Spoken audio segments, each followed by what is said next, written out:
శ్రీ అపీతకుచాంబా సమేత అరుణాచలేశ్వరాయ నమః. ఓం నమో భగవతే శ్రీరమణాయ. ఓం సుందరేశాయ నమః. అరుణాచలమనుచు స్మరించు వారల అహము నిర్మూలింపుము అరుణాచల. శ్రీ శివనిధి శివాలయాలు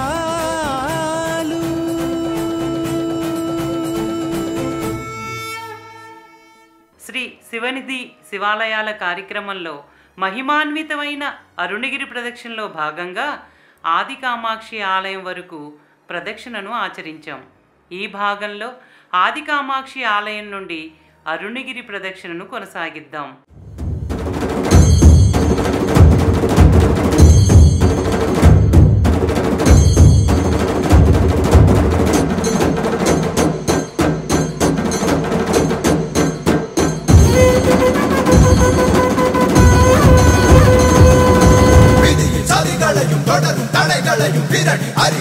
సదాశివ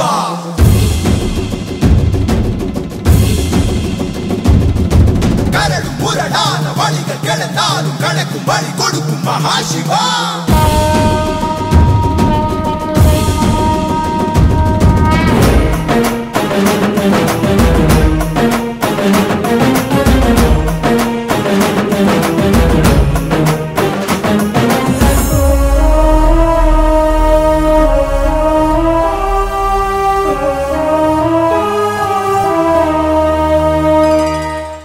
ఒక్కసారి అరుణగిరి ప్రదక్షిణను ఆచరిస్తే ఆ అపూర్వమైన అనుభవాన్ని మళ్ళీ మళ్ళీ పొందాలనే కోరిక కలుగుతుంది.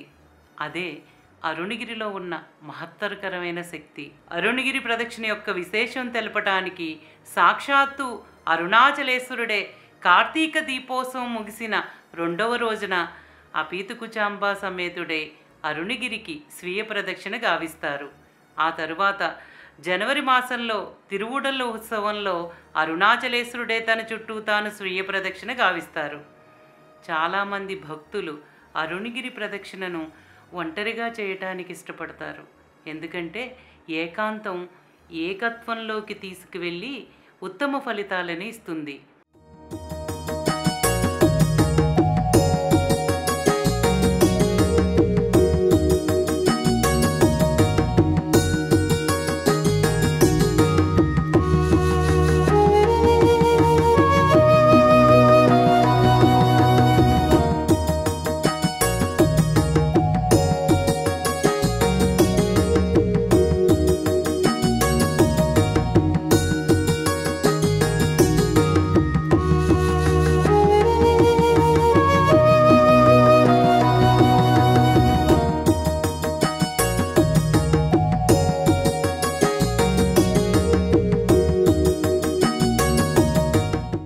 భక్తులు విభిన్న రీతులలో అరుణగిరిపై తమ తమ భక్తిని వ్యక్తపరుస్తారు.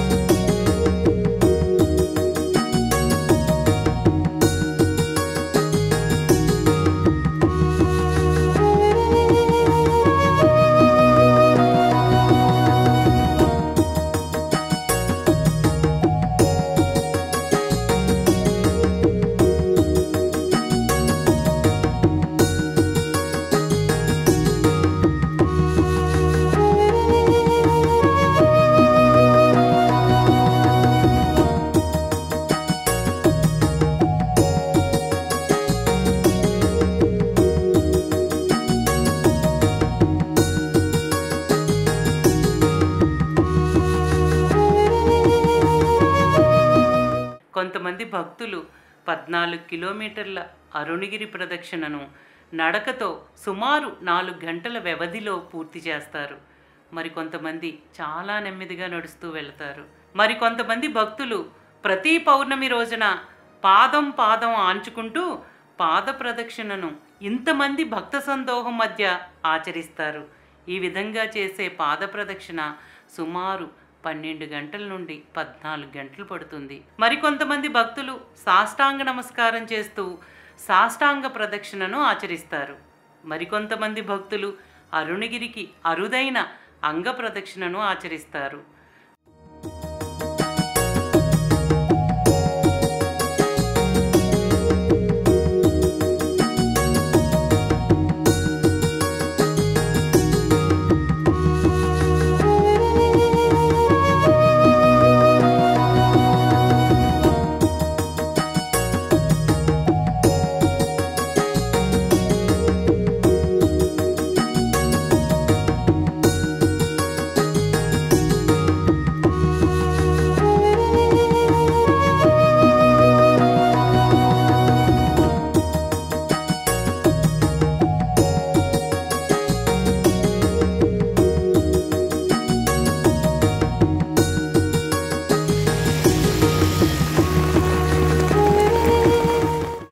రోజుల్లో అరుణగిరి ప్రదక్షిణ మరింత అద్భుతంగా ఉంటుంది.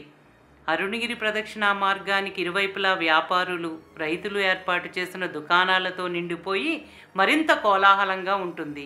లక్షలాది మంది భక్తులు అరుణగిరి ప్రదక్షిణను ఆచరిస్తున్నా ఎటువంటి అవాంఛనీయమైన సంఘటనలు జరగకపోవటం అనేది అరుణాచలేశ్వరుని యొక్క అపారమైన అనుగ్రహం.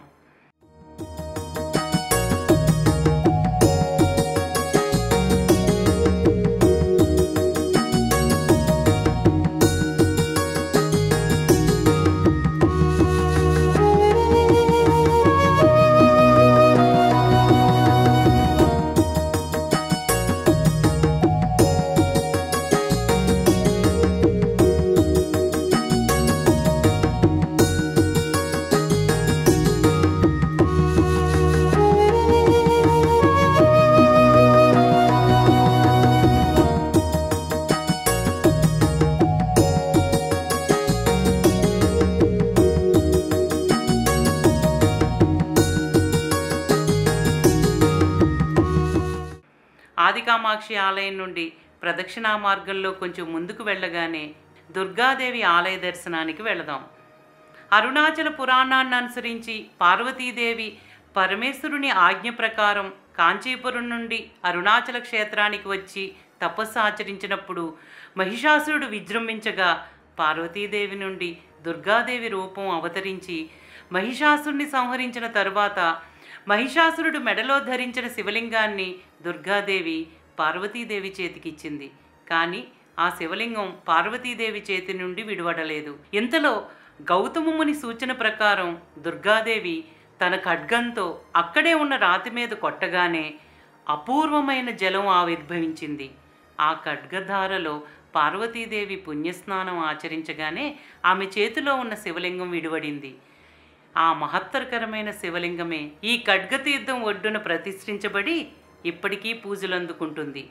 ఆ తరువాత దుర్గాదేవి ఈ ప్రదేశంలోనే కొలువై అరుణాచల క్షేత్రానికి రక్షణ దేవతగా దుర్గాదేవి పేరుతో విరాజిల్లటమే కాక భక్తుల కోరికలను నెరవేర్చే ఇలవేల్పుగా ప్రసిద్ధి చెందింది. ఆనాటి ఖడ్గతీర్థాన్ని, ఈ తీర్థం ఒడ్డున ఉన్న శివలింగాన్ని భక్తులందరూ ఇప్పటికీ దర్శించుకుంటూ పునీతులవుతున్నారు.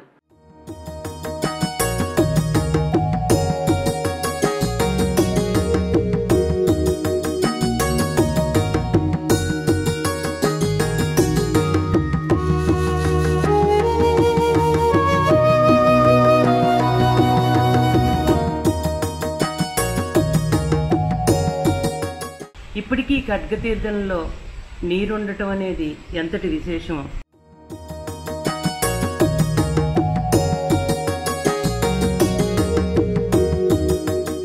పార్వతీదేవి చేతి నుంచి విడివడిన లింగం ఇప్పుడు పాప వినాశన మహాలింగంగా పేరు ప్రఖ్యాతులు పొంది అనేక మంది భక్తులతో పూజలు అందుకుంటున్నారు.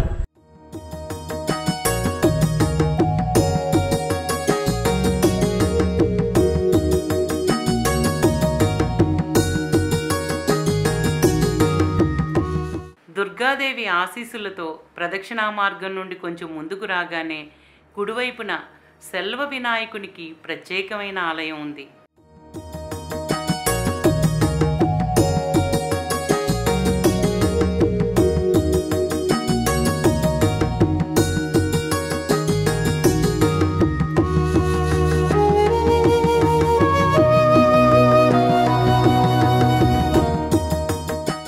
ఈ ఆలయంలోని వినాయకుని ఆశీస్సులను కూడా తీసుకుని ముందుకు రాగానే 4 రోడ్ల కూడలి వస్తుంది. ఈ మార్గంలో రోడ్డుకి ఎదురుగా భూతనారాయణుని ఆలయం ఎంతో విశేషంగా నెలకొని ఉంది.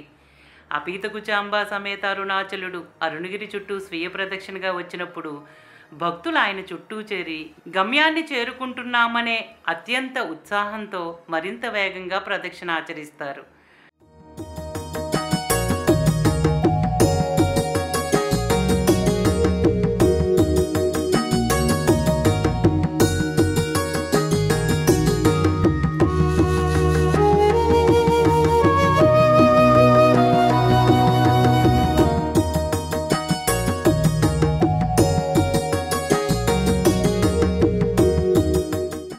భూతనారాయణుణ్ణి దర్శించుకుని ఎడంవైపు మార్గంలో అంటే మాడవీధిలో ముందుకు వెళ్ళి కుడివైపునకు తిరిగిన తరువాత అరుణాచలేశ్వరుని ఆలయానికి సమీపంలో సిద్ధర ఆలయం ఉంది.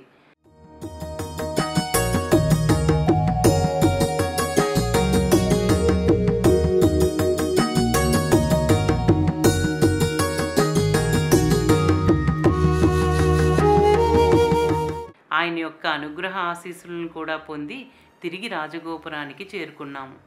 దీనితో మహాగురువైన రమణ మహర్షుల అనుగ్రహంతో మహాగిరి యొక్క మహాప్రదక్షిణ పూర్తయింది. అరుణగిరి ప్రదక్షిణ పూర్తయిన భక్తులు తన్మయంతో పరవశులై శ్రీ అపీతుకుచాంబా సమేత అరుణాచలేశ్వరునికి దీపనీరాజనాలు సమర్పిస్తారు.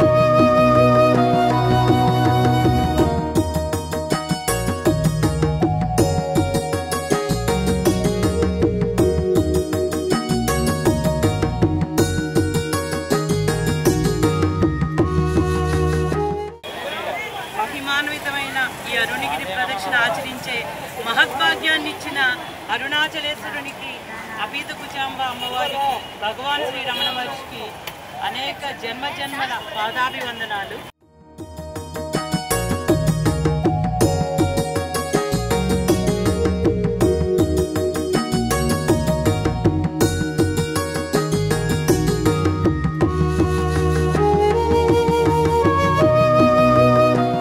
అరుణగిరి ప్రదక్షిణను ఆచరించిన జీవుడు కైలాసానికి వెళ్ళినప్పుడు చంద్రుడు వెండి గొడుగును, సూర్యుడు వెలిగించిన దివిటీని చూపిస్తారు. పుణ్యదేవత వారి చెయ్యి పట్టుకుని లోపలికి తీసుకువెళుతుంది. ఇంద్రుడు వారు నడిచే దారంతా పుష్పాలతో అలంకరిస్తారు. కుబేరుడు వారికి నివాళులు అర్పిస్తూ ఉంటారు. అష్టదిక్కుల నుండి పుష్పవర్షం కురుస్తుంది. రంభ, ఊర్వశి, మేనక, తిలోత్తములు వారిని చూసి ఆనందంగా నృత్యం చేస్తారు. గంగా, యమున నదులు తమ స్వహస్తాలతో వింజామరులను తీసుకుని గాలిని వీస్తాయి. మేఘాలు అమృతంతో రుచికరమైన విందుని ఏర్పాటు చేస్తాయి. లక్ష్మీదేవి సువాసన గల కస్తూరిని పూస్తుంది. 4 వేదాలు వారి ముందు నిలబడి వారిని ఊరేగిస్తాయి. గంగానదిలో స్నానమాచరించటం వల్ల కానీ, పవిత్ర స్థలాలను సందర్శించటం వల్ల కానీ, యోగాభ్యాసం వల్ల కలిగే ఫలాలు ఏమీ కూడా అరుణగిరి ప్రదక్షిణతో పోల్చదగినవి కావు. శోణగిరి ప్రదక్షిణ పరిమితమైన ప్రయోజనాలను మాత్రమే కలిగిస్తుందని అనుకోకండి. ఏ ఏ ఉత్తమ ఫలితాలు ఉన్నాయో అవన్నీ వారిని ఆలింగనం చేసుకుంటాయి అని అరుణాచల పురాణంలో సనక మహర్షికి సాక్షాత్తు బ్రహ్మదేవుడే విశదపరిచారు. అసలు అరుణగిరి ప్రదక్షిణ యొక్క విశిష్టత ఏంటంటే, సాధారణంగా ఎవరైనా నిష్కామకర్మను చేసిన వ్యక్తి ఫలితాన్ని ఆశించకపోయినా కర్త అయిన పరమాత్మ దాని ఫలితాన్ని తప్పక ప్రసాదిస్తారు.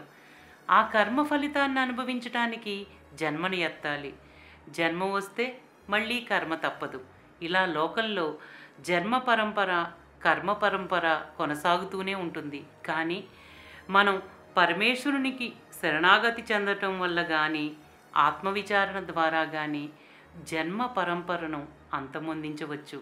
కానీ కర్మను ఆచరిస్తూ జన్మను అంతమొందించాలని అనుకునే వారికి అరుణగిరి ప్రదక్షిణ ఎంత గొప్ప ఫలితాన్ని ఇస్తుందంటే, ప్రదక్షిణ ఆచరించిన వారికి లోకంలో జన్మతః అనుభవించాల్సిన కర్మలను ఇకపై అనుభవించే కర్మ ఇక్కడ ఉండదు.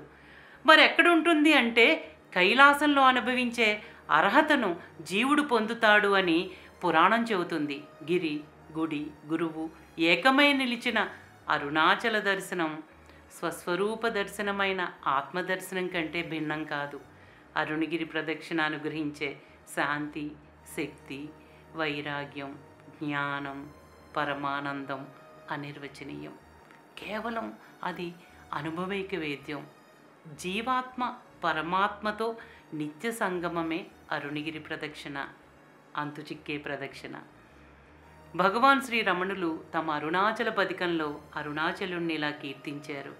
ఆకాశం, వాయువు, అగ్ని, జలం, పృథ్వీ అనే పంచభూతాలు, సకల జీవరాశులు, సకల భౌతిక ప్రపంచం కూడా కేవలం శుద్ధ చైతన్యమే. ఓ అరుణాచల, అది నీవే అయినప్పుడు నీ నుండి వేరుగా ఎలా ఉండగలను? రెండవది లేకుండా నీవే హృదయంలో ప్రకాశిస్తూ ఉండగా నేను వేరుగా ఎలా ఉద్భవించగలను? ఈ అహంకారం వెలుపలికి వచ్చినప్పుడల్లా దాని శిరస్సుపై నీ పాదములు ఉంచు అరుణాచల అని భగవాన్ శ్రీరమణ మహర్షులు మన అందరి తరపున అరుణాచలుణ్ణి తన పథకంతో ప్రార్థించారు. మానవ జన్మలో 100 సంవత్సరాల వరకు ఏమేమి సంపాదించుకుంటామో అవన్నీ కూడా మరణం తర్వాత ఇక్కడ వదిలివేసి వెళ్ళవలసిందే. కానీ అరుణగిరి ప్రదక్షిణ యొక్క ఫలితం 100 సంవత్సరాల తర్వాత ఇక్కడ మరణించి జీవుడు ఊర్ధ్వలోకాల నుండి కైలాసం చేరుకునేటప్పుడు ఏదైతే జీవునికి అవసరమో అది ఇప్పుడు ఇక్కడే సంపాదించుకోవటానికి పరమేశ్వరుడు పరమ కరుణతో అరుణగిరి రూపాన్ని దాల్చి మనకి అత్యంత సులభంగా వర్ణనాతీతమైన పుణ్యాన్ని సంపాదించుకునే భాగ్యాన్ని కలిగించారు. ఆయన జీవులందరిపై చూపించే అమితమైన ప్రేమ వాత్సల్యాలకు శ్రీ అపీతుకుచాంబా సమేత అరుణాచలేశ్వరునికి అనంతకోటి జన్మల సాగిలబాటు. ఈ భాగంతో అరుణాచల క్షేత్రం యొక్క వైభవం 172 భాగాలలో వివరించుకొనగలిగే శక్తి సామర్థ్యాలను ప్రసాదించిన మన గురుదేవులైన భగవాన్ శ్రీరమణ మహర్షులకు శతకోటి సాష్టాంగ ప్రణామాలు.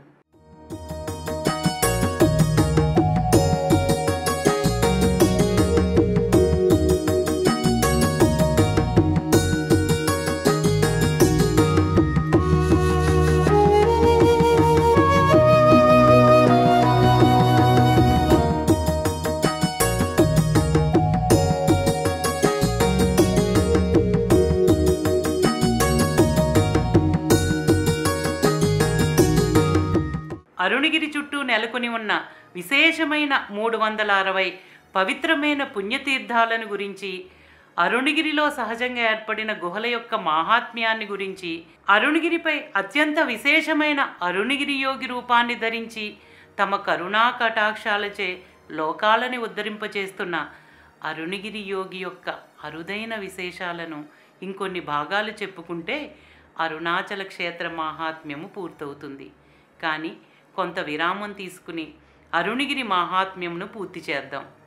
దయచేసి భక్తులందరూ అరుణగిరి ప్రదక్షిణను తత్వపరంగా ఆచరిస్తే దాని ఫలితాలు కోకొల్లలు. అందువల్ల అరుణగిరి ప్రదక్షిణతో జీవుడి ఆధ్యాత్మిక ప్రదక్షిణ పూర్తయినట్లుగా భావించి ప్రదక్షిణ యొక్క ఫలితాన్ని నిరంతరం గుర్తు చేసుకుంటూ జీవనం సాగించాలని కోరుకుంటూ ఓం నమో భగవతే శ్రీరమణాయ. శ్రీ అపీతుకుచాంబా సమేత అరుణాచలేశ్వరాయ నమః. ఓం సుందరేశాయ నమః. ప్రేమతో నీనామమాలించు భక్తుల భక్తుగా బ్రౌమరుణాచల.